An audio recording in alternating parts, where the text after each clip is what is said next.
Ever wondered how you can make your music lessons more culturally diverse and captivating? Are you curious about the secret to fostering inclusivity, empathy, and a deeper understanding of world music through music education? Well, this video is for you. Hi, I'm Julia from GU Teaching Resources, and I'm a music teacher with over 20 years of experience in the grades 7 to 12 music classroom. I know the challenges and rewards of teaching middle school music, but today I'm going to share with you some classroom tested resources that you can use to teach world music. And these are things that I personally use in my own classroom. I'll explain what world music is. I'll give you 5 reasons that you should include it in your own music curriculum. And then I'll give you 5 resources that you can use.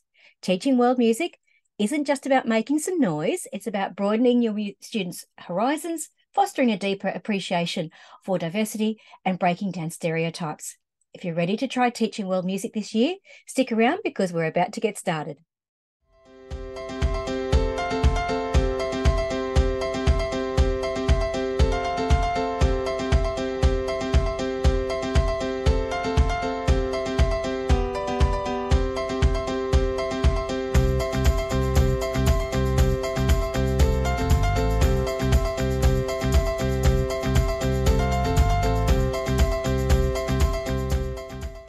World music resources to make your teaching easier this year.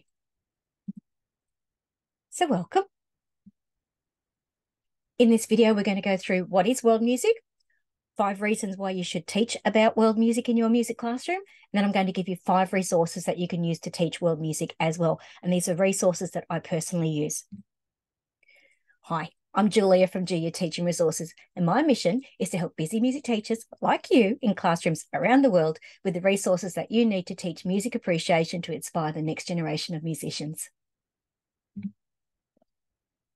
you'd like a freebie before we start and you're looking to make over your music curriculum, this little guide's got 5 different ways that you can do that really simply. And if you go to juliagia.com/makeover your music curriculum, and you'll get yourself a freebie. As I said, you just have to pop in your details, and an email will be sent to you with that document ready for you to use and download. As a music teacher, you know that keeping middle school students engaged and interested in learning can be a complex task. Let's face it, that middle school age groups, they're tricky. But introducing world music into your curriculum can be a game changer. Not only does teaching world music add a fascinating layer of cultural diversity to your music classes, but it also helps your students develop a deeper understanding of the world. In this video, you'll be shown the significance of teaching world music in your own classroom, and there'll be 5 valuable resources that will make teaching world music a little bit easier for you this year. Whether you're a seasoned music teacher, like myself, or just starting your music teaching journey, these world music curriculum resources are designed to meet your needs and keep your middle school music students enthusiastic about music. So what is world music? And I thought, well, there's no point me trying to say what it is. So went to the good old Google and to the Oxford Dictionary, because I figured that's, one of the most reputable ones. And this is what it defines world music as. World music is a term generally understood to mean music falling outside classical and pop traditions of Western Europe and North America, although it may include folk music of those regions. First coined by ethnomusicologists, nice big word, in the 1960s to refer generally to folk and classical musics of non-Western world. It became appropriated by the music industry in the 1980s to describe fusion of local ethnic styles with commercial pop music of the West, and as such became a distinct musical category in itself. Today, both definitions are current and overlap substantially. So essentially what it means is someone from Australia who has, a white European background. Okay, my dad was English. He literally came out from England in the 1960s. Must have been, I think it was the 1960s. Must have been. Anyway, so that's my background. And, where I teach and whatever, most of us, where it is that white European background. And as such, the music that we listen to, the music that we're shown and what's on the radio is from that tradition, okay? However, world music is anything outside of that as well, and that's classical versions of whatever is outside of that, as well as some sort of fusion between like Western pop music and a world music culture. So the joining together of that. So it's a very, very broad category. But today we're going to be looking at a few different cultures. And I think that as a music teacher, it's easier to talk about world music if you go through the lens of a particular culture. So what does it mean for you as an educator? World music is an opportunity to showcase a diverse and vibrant collection of musical expression that includes an array of musical styles, genres, and traditions from across the globe. By including world music in your lessons, you'll introduce your music students to the sounds and rhythms of different cultures, offering a richer perspective on the universal language of music. And that's what we want. Let's face it, we want to broaden our students' horizons and show them what is possible beyond what they know themselves. So why should you teach it? Why should we teach world music? Well, in this current climate, why shouldn't you? Should be. Everybody should be in some way, shape, or form. But that's just my opinion. But as I said, I'm going to give you 5 reasons why you should be teaching world music in your music classroom. As a music teacher, you know that what you teach in your classroom is important in shaping how your students see the world. Personally, when I went through school in the 1980s, so it's sort of showing my age a little bit. I know, I'm showing my age. The music topics I was taught were very narrow in focus. Most of my musical education was centered on Western European music tradition. And honestly, I don't ever recall a lesson where we were shown anything from outside this narrow musical focus. And honestly, I don't remember many of my high school music classes, especially up to grade 10, where we actually played an instrument. Very, very rarely. It was just beyond, anything that I can think of and how I want to teach my own students. But it was very much a classical music, romantic era, all that sort of orchestral. That's the sort of thing we're taught. Weren't taught anything about Australian music. We weren't taught anything about Indigenous music. We weren't taught anything at all. Very, very narrow focus. And that's not the way to go. So as a music teacher, I knew that I didn't want to focus all of my own teaching on the same way that I was taught. I had been lucky enough to be part of an African djembe drumming group, and I performed with this group for about 10 years. It was during this time that I wanted to introduce the world of African drumming to my own classes, mainly because I had so much fun myself that I wanted my kids to experience the joy of making a lot of noise too. And sometimes it is noise. But I tell you what, that was one of my best things that I ever did. I was probably about, I hate to say it, it's nearly 20 years ago now that I actually started that. And I continued with that drum group for about 10 years, and then I changed jobs. It was too hard to get to rehearsals. But it was such a great experience for me as a musician. And then learning those skills that I learned there and from that group, I could take into the classroom. And I still use a lot of the music that I was taught in that group, or that we used in that group, still remember it, still know how to play it, and I still teach it to my kids now. So after trying out teaching world music myself, I decided to continue and branch out each year into another musical culture. There were many reasons that these lessons were a success, but mainly it was due to the fact that these lessons showed my students what music from other cultures was all about. And by broadening their musical experience, it ultimately broadened other aspects of them as a student as well. On the next few slides are some reasons why it is important to include cultural diversity in your music classrooms through teaching world music. And I'm pretty sure you know that in your own classroom, if you think of the students that are actually in your classroom and what cultural backgrounds they are from, that is all the more reason for them to be able, like that, your students to see themselves in the classroom and in the lessons you teach. So, first one, cultural awareness. Teaching world music exposes your students to the richness and diversity of global cultures, fostering a profound appreciation of our interconnected world. And look, honestly, a couple of years ago when I was doing something for one of my year 11 and 12 classes with tone color, so instruments, and I purchased a set of clip art from Teachers Pay Teachers by Cilio Music, and it's a whole heap of instruments from cultures all over the world. And I had so much fun researching all of those that, but it was so easy for me now that I didn't know what some of these instruments were. So I, get into YouTube and you have a look and you see those instruments being performed. We can do that so easily and show kids, well, this is what the instrument looks like, but this is what it sounds like and how it's played and what it looks like in action. It's just so powerful what we can do these days compared to what I know I had to rely on when I first started teaching. I had to rely on what was in a textbook maybe, and it was very limited. Breaking stereotypes. World music challenges preconceived stereotypes and misconceptions, helping students develop a more accurate and respectful understanding of different cultures. Empathy and inclusivity. Through world music, your students can develop empathy and inclusivity, if I can say the word, recognizing the shared humanity in diverse musical traditions. And one of the things I like about using elements of music especially is no matter what piece of music you're listening to or studying or watching or whatever, you can analyze that piece of music through the lens of the elements of music. Doesn't matter what piece of music is. You can study how they're using rhythm. You can study how they're using music, melody. You can study how they're using tonality and harmony. Any part of the elements of music, you can look at the piece of music through that lens. And honestly, it just brings everything down to, well, all music has the basis of these simple ingredients. Anyway, let me keep going. Inclusive participation. World music often involves interactive activities, creating an inclusive classroom environment where every student can participate and engage. And I know when I do, like a djembe drumming lesson, and I'll do that for a couple of lessons. I don't always spend a lot of time on it. It depends on the class, and we make an awful lot of noise. So it also depends on what's going on around the school if I have to be quiet.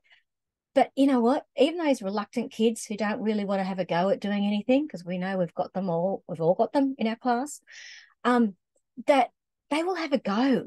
And I love that, especially with djembe drumming.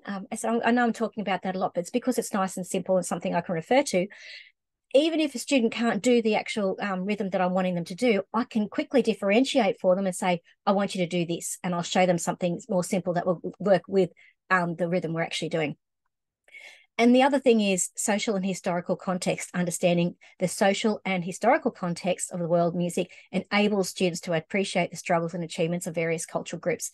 Now, as I said, I'll just go back to that inclusive participation. Some of the other things I like about it is, we have very different ability levels in our classes. So we've got kids who might have really amazing musical skills here, and some, might be down here. But if you put everybody on an instrument that they are not familiar with, everyone's at a much more level playing field, and you'll find that some of those students who might struggle with, say, the piano or the guitar or something else might actually be fantastic with djembe drumming. And those kids who actually might have those higher skills are not so great. And I've had that a lot. Kids who might be doing the AMEB exams or Trinity exams, whatever it is in your country, who might be studying piano and might be at grade 6 level in year 7. Stick them on a djembe, they struggle. They might struggle. But again, it's just showing them that they're struggling, and that you might think they might have thought that music was simple, but by performing it, they're going, oh, it's actually not as easy as I thought. I have to work at this a bit. Yeah, you do. So 5 resources to use.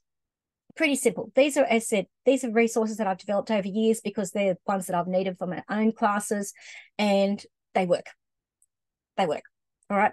So you might feel that incorporating world music into your music curriculum may be challenging, but I've got you covered with a set of classroom tested resources that will make your teaching world music a little bit easier. Now, what you choose to do and what culture you choose to do will depend also on what is in your own classroom.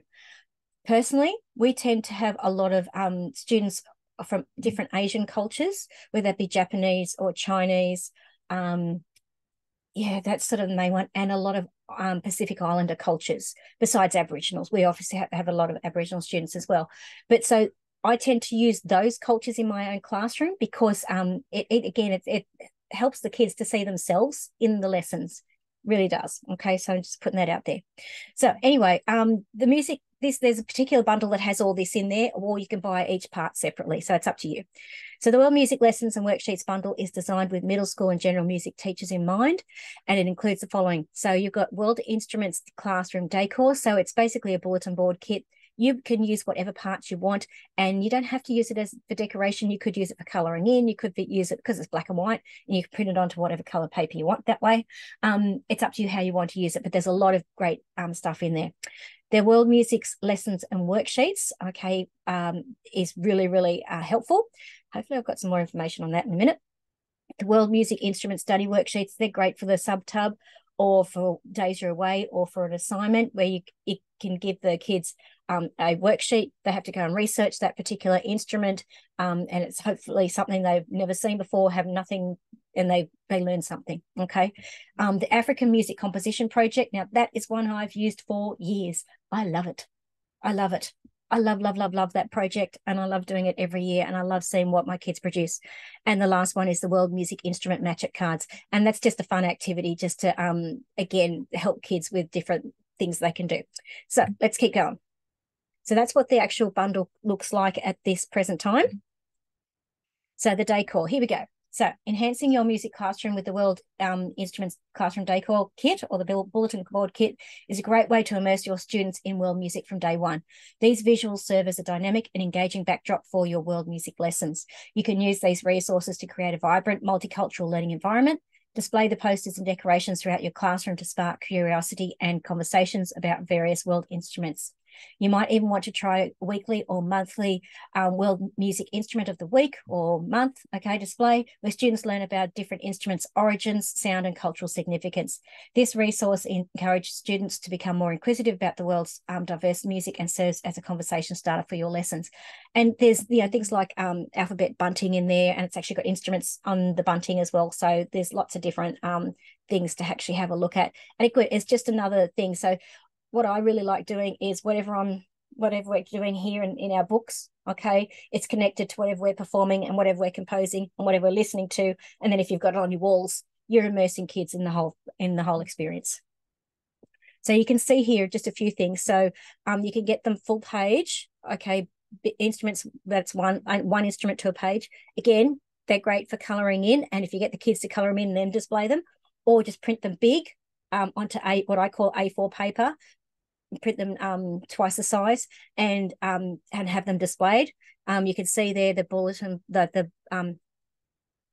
sorry, mental blank there, the bullet alphabet bunting, but it's actually got instruments on it as well. So there's both sets there, and there's also the smaller instrument cards there, which you can do again for all sorts of things. You might want to actually use that to get the kids to cut up and glue it into their book, and you write a bit of information about it. They listen to the instrument.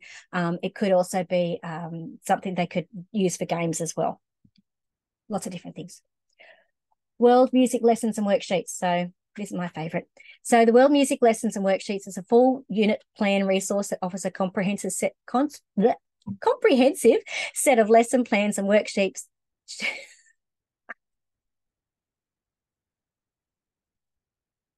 World Music Lessons and Worksheets. The World Music Lessons and Worksheets is a full unit plan resource that offers a comprehensive set of lesson plans and worksheets designed to simplify your world music teaching experience. That was a mouthful. These materials come with ready-made lesson plans, making it easy for you to introduce various world music styles and instruments. Use these resources to explore different regions of the world and their musical traditions. Included in the resource are listening exercises, where students analyse and discuss the sounds and rhythms of a variety of music from around the world. There are also opportunities for hands-on activities, such as group projects, which is the performance one, where students research and you could do this other one. Sorry, I forgot about this one, and present on a specific world music genre or instrument. This collection of world music worksheets can be used for a single lesson or for a whole term. Now, I tend to do this one of my very beginning units, either for year 7 or 8, depending on what I'm teaching. So it goes through Chinese music, okay? So it gives you a bit of information. It gives you, when you actually have the resource, if you click on each of those images, it'll take you to that instrument, so you get to see that instrument and what it is. So deceptively, those Chinese bells don't look that big, but when you actually have a look at how they're being played, they take up a whole room. They're massive, and it's 2 or 3 players, depending on how big the set is, that actually plays the actual music on it. It's pretty interesting.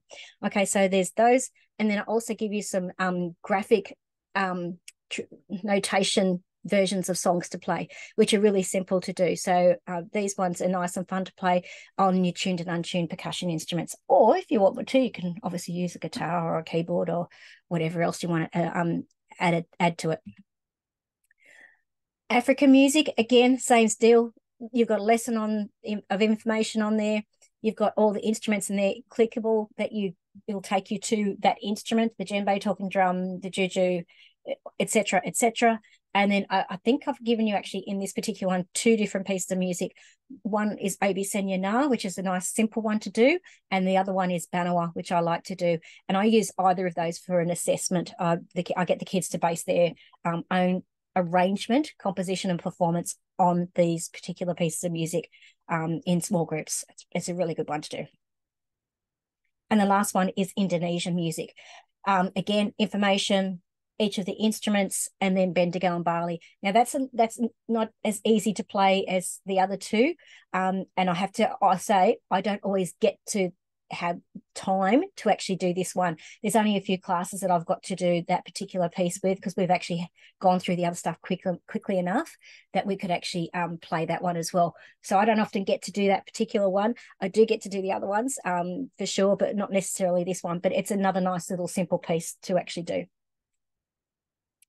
Okay, the World Music Instrument Study. Again, this is something that I keep in a folder, and I get, when I'm doing this unit, if I happen to have a day off, I'll say as my lesson that the kids choose one of the instruments, and they actually do that as a worksheet, and it's a research assignment for the lesson. So it's quite easy. So the World Music Instrument Study Worksheets are a valuable addition to your world music curriculum. These simple research worksheets will help your music students discover the details of world instruments, allowing your students to develop a deeper understanding of the instrument's history, construction, and cultural significance. And on each worksheet is something like some really simple questions for them to answer. And you can extend it by getting them to write, like go beyond that that simple worksheet, and maybe get them to actually write a paragraph about it. And then maybe they need to find a piece of music where that instrument is featured, and they could answer questions about that too. So just a few ways to extend. So try using these worksheets for in-depth instrument studies, or assign each student or group a specific instrument to research and present to the class. If you can, try incorporating hands-on experiences by bringing in actual world instruments for your students to examine and play. And I have a bit of a collection, so I do like trying bring in, I do have my djembe. I was going to show you, but the skin on it's broken. I couldn't believe it. Haven't played it for about 12 months, and I didn't realize that the skin had popped. But I've got quite a few different instruments between that and here we go. So that's one of the Chinese instruments, the Halisi, okay, which is really nice. And it's good for the kids to have a look and see and touch and feel it, and like, oh, that's how big it is, just in terms of the scale, as well as some other ones that I've got around the place. Okay, so it's good for the kids just to, again, broaden their horizons of instruments beyond the guitar and the drum kit and the ukulele and the keyboard and, violins and anything else that we see a lot of. So here's some worksheets. It didn't come out very clear on this. I'm not sure why. I'm sorry, but the resolution isn't that, but it is. They certainly don't print like that. They're nice and clear. So you can see talking drum, the kendang, which is an Indonesian drum, and the Chinese bells. But it's for all the instruments that are basically shown, that are all connected to that lessons and units worksheets. There's a few extra instruments in there, but basically everything that's in that particular unit are in these worksheets. So they complement each other nicely. My favorite, African music composition project. This is my favorite. I can't deny it, but I love doing this project. The African Music Composition Project is an excellent way to engage students in the hands-on performance and composition inspired by African music and melodies. You can use this project as a vehicle to teach your students about rhythms, melodies, and instruments commonly found in African music. Try encouraging your students to listen to and analyze traditional African music by identifying rhythmic and melodic patterns and other unique features. So what we do in this particular composition is I give them a melody to use, and I give them maybe a simple melodic ostinato, which could be used as a bass line. And then I want them to actually add other melodic ostinatos and other rhythmic ostinatos to go with their own composition. And how is it going to be structured? Who plays when? What's the textures? All that. It's a really, really, really good assignment. Then have your students compose their own African-inspired pieces using percussion instruments or digital music tools. I have to say, I haven't actually tried the digital one. You could. I'm sure there's ways to do it, but I find that getting the kids actually on an instrument is the best way to do it.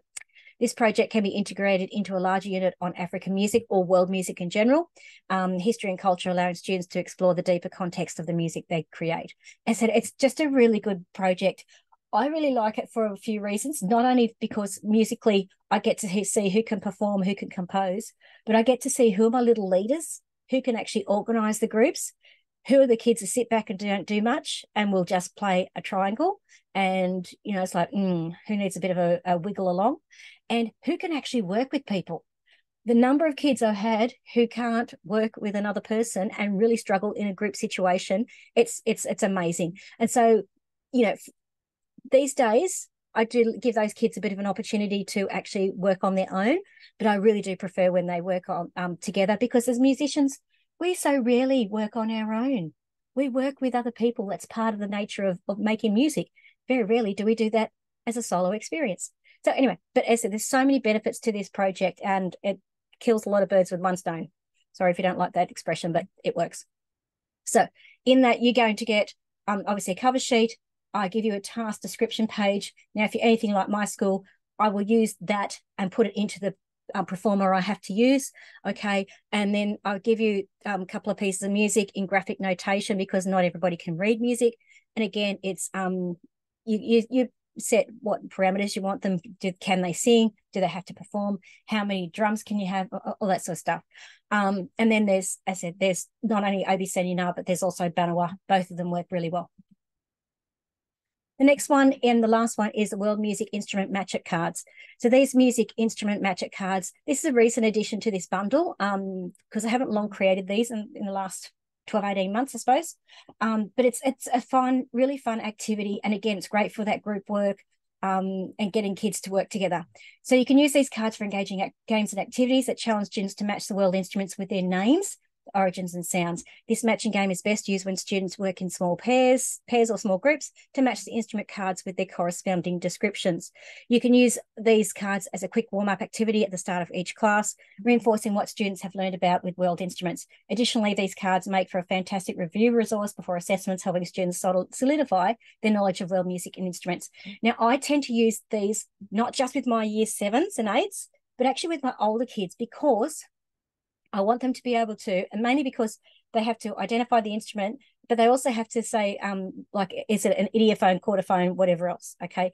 How is the instrument classified? And that is really, really helpful for kids to understand how, like, the technique used to produce a sound determines how it's classified. And as you can see here, and now there's quite a few different instruments.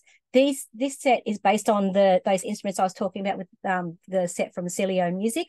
So there's quite a few different things there. So, but you know, castanets from Spain. We've got the lute, and you can see though we have to work out. So this is like if you look at the one from England, it could be a tin whistle, and it's an aerophone, okay? But you wouldn't put the idiophone. The German one, it's a recorder and aerophone. Okay, the lute, obviously Western Europe, and again, it's a quarterphone. So kids have to work out what their name is and how they all fit together and match them all up. And it takes a while. It's a nice little activity if you're a bit stressed and you need something quiet for them to do. Give them that, put on some world music and let them go and see which group can actually get them all the instruments matched correctly first. And it also works really, really well if you then, once they've done all that, you get them to sort them all into groups, as in the types of different classifications, maybe do a gallery walk and get everybody to have a look at everyone else's and see, then go back and see then if there's something they got wrong. Okay, so it's a really good activity, lots of ways to use it. You know that I like lots of ways, you know, that I like resources that have multiple functions in the classroom. So these cards are perfect to use with the free elements and music mind maps as well.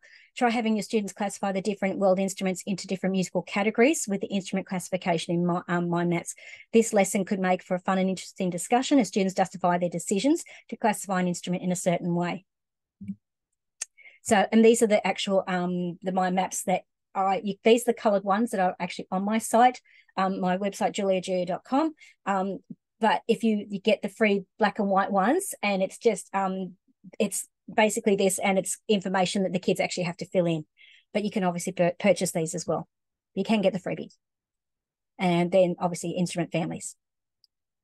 Okay, so incorporating these resources into your world music curriculum not only simplifies your teaching experience, but also enhances your students' engagement and understanding of diverse musical cultures from around the world, whether it's through classroom decor, comprehensive lesson plans, instrument study, composition projects, or interactive games, these resources provide a dynamic toolkit for a well-rounded world music education. And I'm not saying this is everything. This is just a fantastic start. Then hopefully that you've got, depending on what you've got in your kids, with your kids and where you want to take them, where else could you actually go? What other instruments could you study? What other cultures could you study? Teaching world music in your middle school music classroom can be a transformative experience for both you and your students. It's not just about introducing diverse musical cultures from around the globe. It's about fostering a deeper understanding of the world, promoting inclusivity, and breaking down stereotypes. By incorporating the 5 resources from World Music Lessons and Worksheets bundle, you'll make teaching world music a seamless and enjoyable part of your music curriculum. So why wait? Explore our world music bundle and make this year's music education experience truly exceptional. Your students will thank you for it. And I usually take a term. For me, that's about 10 weeks, okay, to actually teach it. And when I say teach it, you front load it with all the information, then you let them do the assessment. So that's towards the end, and that takes a few weeks. So what we went through today was, what is world music? 5 reasons why you should teach it. And then I've just showed you 5 resources that you can use to teach it as well. If you'd like some more ideas on how to make your music classrooms more interesting and fun, try these in the 5 ways to make over your music curriculum download, and use that link there, juliagia.com/make over your music curriculum, and you'll get that freebie sent to your email. And if you'd like another freebie, I talked about the Elements of Music mind maps. This is the free resource. So if you'd like a free copy of the Elements of Music mind maps, use this link here, juliagia.com/free mind maps. And again, put in your information and an email will be sent to you with the mind maps. If you'd like to know more, don't forget, there's plenty of things over on my website and also on this YouTube channel about each of the elements of music. Okay, so go to that, juliagia.com, or stay on this channel and search for the videos. But if you'd like to buy the resources, head on over to my Teachers Pay Teacher store, Julia Teaching Resources. Thank you so much for watching. So I hope I've shown you a few different reasons why you should be teaching world music in your music classroom. It's fun, if nothing else. It is a lot of fun for the kids, a lot of fun for you as a teacher, and it broadens everybody's horizons, and that's a win-win for everybody. So I hope, as I said, I don't want this to be something that's is stress for you. So that's why I've shown you some resources that you can actually use to make that job of teaching world music a little bit easier for you and your students. Until next time, I'm Julia from Julia Teaching Resources, and happy teaching. Bye.